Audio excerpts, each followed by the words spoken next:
Pernah nggak sih kamu dengar statement soal cowok itu nggak boleh cengeng atau cewek itu tempatnya harus di dapur? Nah, kalimat kayak gini tuh sering banget kita dengerin sampai-sampai kita tanpa sadar mikir kalau cowok itu emang gitu dan cewek itu emang gini. Padahal semua itu nggak sesimpel itu. Dan ini adalah hasil dari yang kita sering sebut dengan konstruksi sosial gender. Hari ini kita bakal bahas apa sih konstruksi sosial gender itu, gimana sejarahnya, bagaimana perubahannya di Indonesia, dan apa dampak ke kehidupan kita sehari-hari. So stay tune karena materi kita hari ini bakal mind-blowing banget.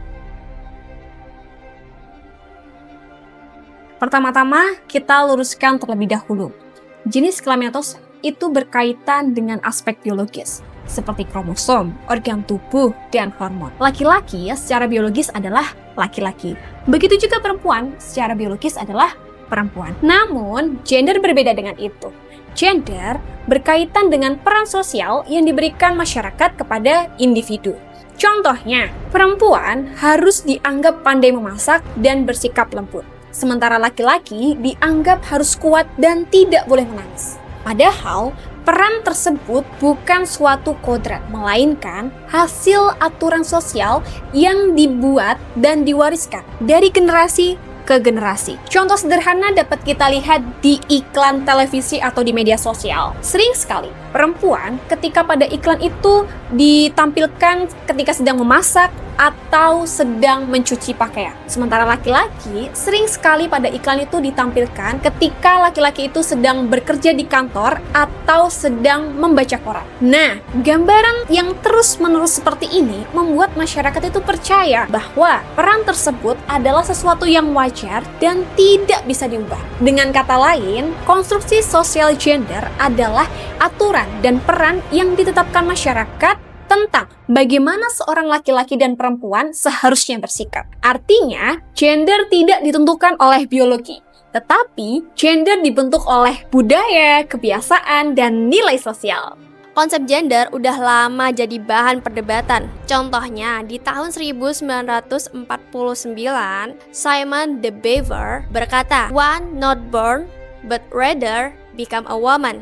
Itu nunjukin bahwa perempuan itu terbentuk dari masyarakat, bukan sekedar terbentuk dari lahir biologis. Selanjutnya, di tahun 1990, Judith Butler ngenalin konsep gender performativity. Judith beranggapan bahwa gender itu kayak panggung teater. Kita semua main peran sesuai dengan ekspektasi. Kalau masyarakat bilang cowok itu harus macho, ya cowok harus berakting macho. Selanjutnya, inside di Indonesia.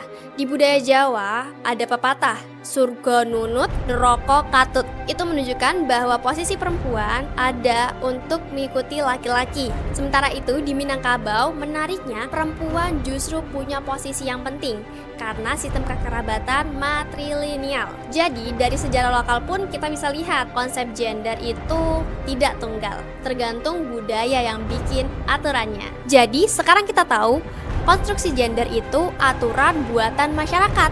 Kalau kita flashback ke era 70-80-an, banyak banget peran perempuan yang terbatas di rumah. Pekerjaan domestik dianggap tugas utama. Nah, tapi sekarang udah banyak banget peran perempuan yang jadi pemimpin. Sri Mulyani jadi Menteri Keuangan. Hovifah Indar Parawansa jadi Gubernur Jawa Timur. Selain itu, ada Najwa Shihab yang jadi figur media berpengaruh. Di sisi lain, laki-laki juga udah mulai keluar dari kotak stereotip. Cowok mau jadi chef terkenal, fashion designer, atau stay at home dad. Nah, itu semua udah mulai dianggap biasa. Lihat aja K-pop, banyak banget idol cowok yang pakai make up, bahkan pakai pakaian yang feminim. Itu adalah contoh gimana batas gender yang fleksibel. Di Indonesia, udah banyak banget nih serial atau sinetron yang nampilin peran perempuan itu berkarir. Jadi, perannya itu nggak cuma tentang ibu rumah tangga aja. Dari semua itu, kita bisa mengartikan bahwa konstruksi sosial gender itu sifatnya dinamis, bisa berubah sesuai dengan perkembangan zaman, ekonomi, dan budaya yang populer.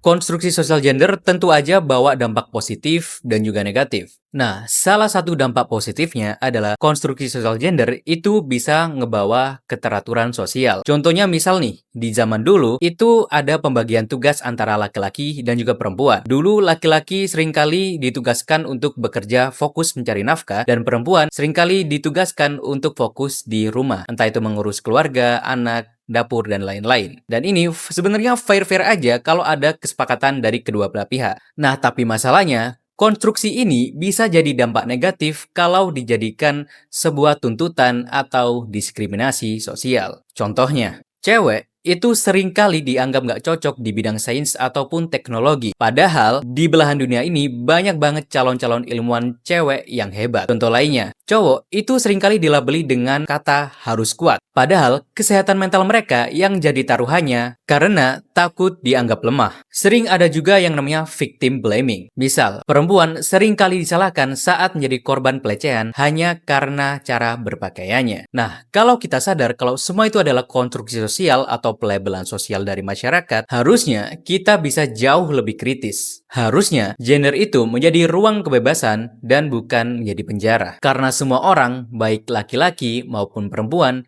itu memiliki hak dan juga kebebasan yang sama untuk berkembang dan terlepas dari aturan sosial yang mengekang selama ini. Kita udah bahas definisinya, sejarahnya, perubahan zaman, bahkan dampaknya. Pertanyaannya, mau ikut aturan lama atau bikin konstruksi baru yang lebih adil? Coba tulis di komentar konstruksi gender apa yang masih kuat di sekitar kita. Kalau kamu setuju dengan konten kayak gini penting, jangan lupa like, comment, and subscribe biar makin banyak yang melek dengan isu gender. See you on next video.